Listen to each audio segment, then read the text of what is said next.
Ce n'est pas simple. Stephen Byrne a dit que le pouvoir corrompt absolument, mais qu'il corrompt davantage ceux qui veulent et ceux qui le veulent que ceux qui l'ont déjà. Cette citation de M. Byrne évoque deux types de forces bien distinctes dans le sillage du pouvoir d'État. Il y a d'une part ceux qui exercent le pouvoir et d'autre par ceux qui aspirent à l'exercer. Normalement, la seule voie menant au fauteuil présidentiel reste la voie des urnes. C'est ce que nous ont appris ceux qui ont imposé leur modèle politique. Mais il semble exister une incompatibilité entre le modèle politique occidental et les réalités sociopolitiques propres à nos pays africains.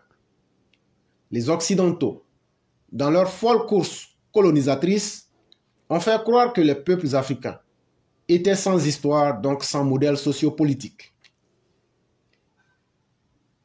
Mais ont-ils eu connaissance du Kurukanfuga, c'est-à-dire la charte du Mandé? Savent-ils la portée culturelle de nos us et coutumes,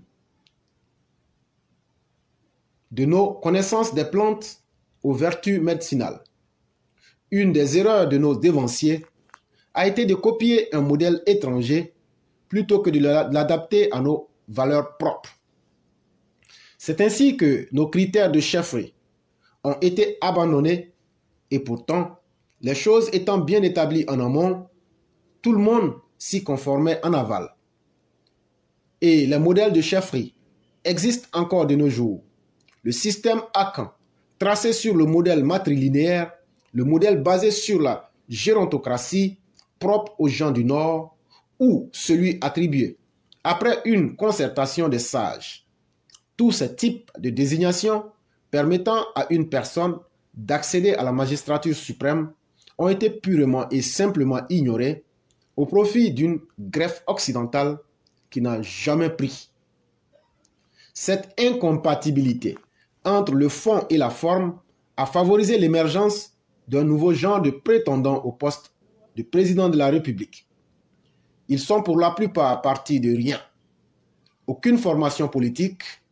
Ils ignorent ce qu'est l'École nationale de l'administration et les sciences politiques. Où il est question de connaissances politiques, ils nous brandissent soit des armes, soit ils s'adonnent à l'abominable jeu des manigances de bas étage. La corruption morale devient exacerbée quand n'importe qui se croit le potentiel successeur. Eux qui n'étaient que commerçants ou simples étudiants ou fils d'eux, que des gens ordinaires en somme.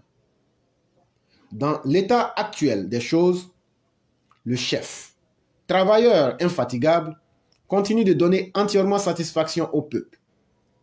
Pendant ce temps, les marchands de bonnes nouvelles, que sont les marabouts, les pasteurs et même les féticheurs véreux, font fortune.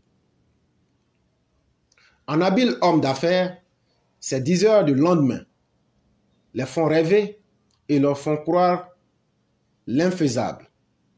Ils sont si prisonniers du tourbillon du pouvoir que l'exemple de ce couple présidentiel ne leur a rien appris.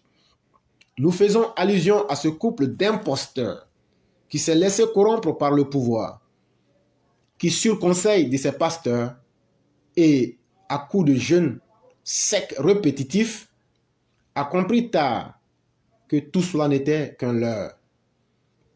L'Éternel des armées, appelé à la rescousse, à corps et à cri, a pointé absent, les abandonnant à leur triste sort. Ainsi va la politique sous les tropiques. Nous prêchons, nous péchons, s'il vous plaît, faute d'avoir su adapter ce qui vient d'ailleurs à nous-mêmes. Sinon, comment expliquer qu'on veuille remplacer un président aussi efficace que le président Alassane Ouattara par un charlatan de surcroît aventurier au nom d'une démocratie importée? Source Massiata Blanc, texte puissant, profond, et texte révélateur de toute la réalité sociétale même de notre Afrique, qui n'a jusque-là, nous progressons vers la fin du XXIe siècle, pas pu trouver son moule pour se modeler un modèle de fonctionnement. Et cela remet en cause toute l'évolution même de notre société, qu'il va falloir tôt ou tard un jour créer ses propres fondamentaux.